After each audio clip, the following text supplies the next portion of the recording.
Right, ఇక breaking news చూస్తున్నాం. CM Revanth Reddy నేడు మంత్రులతో కీలక సమావేశం నిర్వహించనున్నారు. ఇంటిగ్రేటెడ్ పోలీస్ కమాండ్ కంట్రోల్ సెంటర్లో జరగనున్న ఈ భేటీలో పంచాయతీ ఎన్నికల ఫలితాలు ప్రధాన ఎజెండా కానున్నాయి. కాంగ్రెస్ బలపరిచిన అభ్యర్థులు గెలిచిన స్థలాలు, సర్పంచ్ ఎన్నికల ఓటింగ్ ధోరణులపై విస్తృతంగా సమీక్ష చేపట్టనున్నారు. మంత్రులు తమ నియోజకవర్గాలు అలాగే వారు ఇన్ఛార్జీలుగా ఉన్న జిల్లాలో కాంగ్రెస్ కు వచ్చిన సర్పంచ్ ఫలితాలను గణాంకాలతో సహా విశ్లేషించనున్నారు. ఇక ఇతర పార్టీలు బలపరిచిన అభ్యర్థుల గెలుపోటములపై కూడా చర్చ జరిగే అవకాశం ఉంది.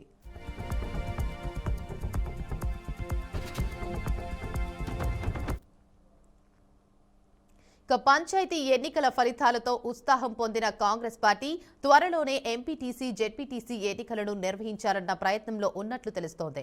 ఇక ఇదే భాగంగా సొసైటీ ఎన్నికలు కూడా జరపాలని భావిస్తూ తాజాగా సొసైటీల ప్రస్తుత పాలక వర్గాలను రద్దు చేసి జిల్లా కలెక్టర్లను ప్రత్యేక అధికారులుగా నియమించారు. ఇక ఈ సమావేశం ఎజెండాలో రాష్ట్ర ప్రభుత్వం ప్రతిష్టాత్మకంగా నిర్వహించిన గ్లోబల్ సమ్మిట్ అంశం కూడా ఉండనున్నట్లు తెలుస్తోంది. అంతేకాదు ఐఏఎస్, ఐపీఎస్ అధికారుల బదిలీలకు ప్రభుత్వం మళ్లీ రంగం సిద్ధం చేసిందని సమాచారం. అధికారుల బదిలీపై తుది నిర్ణయం తీసుకునే అవకాశం ఉందని తెలుస్తోంది. రాష్ట్ర స్థాయి నుంచి జిల్లా స్థాయి వరకు బదిలీల జాబితాలు సిద్ధమవుతున్నట్లు తెలిసిందే.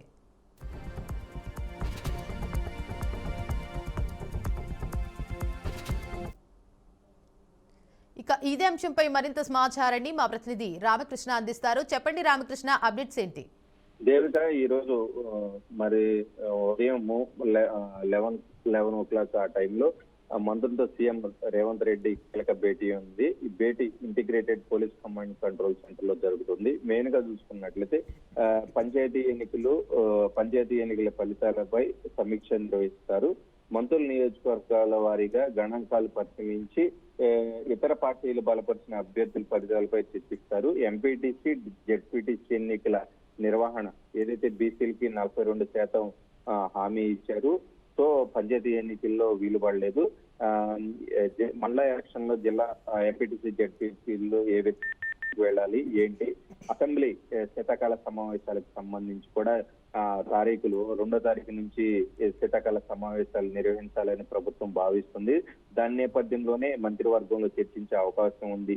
మెయిన్ గా చూసుకున్నట్లయితే సొసైటీకి సంబంధించి ఎన్నికలకు నిర్వహించాలి. దానికి సంబంధించి కూడా ఇప్పటికే పాలక వర్గం రద్దు చేసి చాలా రోజులైంది. కలెక్టర్లు ప్రత్యేక అధికారాలు ఇచ్చారు. సో సొసైటీ వాళ్ళ ఆధ్వర్యంలో నేపథ్యంలో సొసైటీలకి కావచ్చు, నామినేటెడ్ పదవులు ఇవన్నీ కూడా చర్చించే అవకాశం ఉంది. కొంత జెడ్పీటీసీ, ఎంపీటీసీ ఎలక్షన్ కి వెళ్లే లోపు ఈ సొసైటీ ఎన్నికలు కూడా నిర్వహిస్తే కొంత ఎంపీటీసీ, జెడ్పీటీసీలో కొంత కాంగ్రెస్ పార్టీకి ఎడ్జి ఉంటుంది. సో దానిలో భాగంగానే ఈ రోజు చర్చించే అవకాశం ఉంది. మెయిన్ గా చూసుకున్నట్లయితే అధికారుల ట్రాన్స్ఫర్లు ఏవైతే ఉన్నాయో ఆ ఐఏఎస్, ఐపీఎస్ అధికారుల బదిలీలపై కూడా సీఎం మంత్రులతో చర్చించే అవకాశం ఉంది. మెయిన్ గా చూసుకున్నట్లయితే నిన్న కేసీఆర్ రాష్ట్ర స్థాయి విస్తృత సమావేశం బీఆర్ఎస్ఎల్పీ సమావేశం ఏదైతే జరిగిందో దాదాపుగా 2.5-3 గంటల పాటు జరిగింది కేసీఆర్ ఆధ్వర్యంలో. దానికి సంబంధించి నీటిపారుదలకు సంబంధించి కూడా చర్చించారు. సో దానికి కౌంటర్ గా ఏ విధంగా మాట్లాడాలి ఏంటి, అసెంబ్లీలో కావచ్చు లేదా బయట కావచ్చు.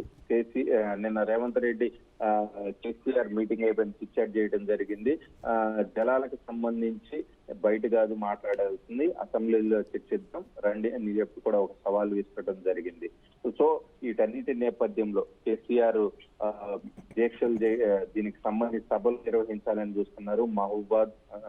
మహబూబ్ నగర్, రంగారెడ్డి, నల్గొండ జిల్లాలకు సంబంధించి సభలు, భారీ బహిరంగ సభలు నిర్వహించాలి.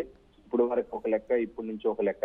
ఇవన్నీ కేసీఆర్ ని ఎలా ఎదుర్కోవాలి ఏంటి అనేది కూడా మొత్తం కూడా చర్చించే అవకాశం ఉంది. చర్చించిన అనంతరం మీడియా సమావేశం కూడా పెట్టి నిన్నటి కేసీఆర్ మాట్లాడిన మాటలు కౌంటర్ ఇచ్చే అవకాశం ఉంది. Devika, right, thank you for the update Ramakrishna.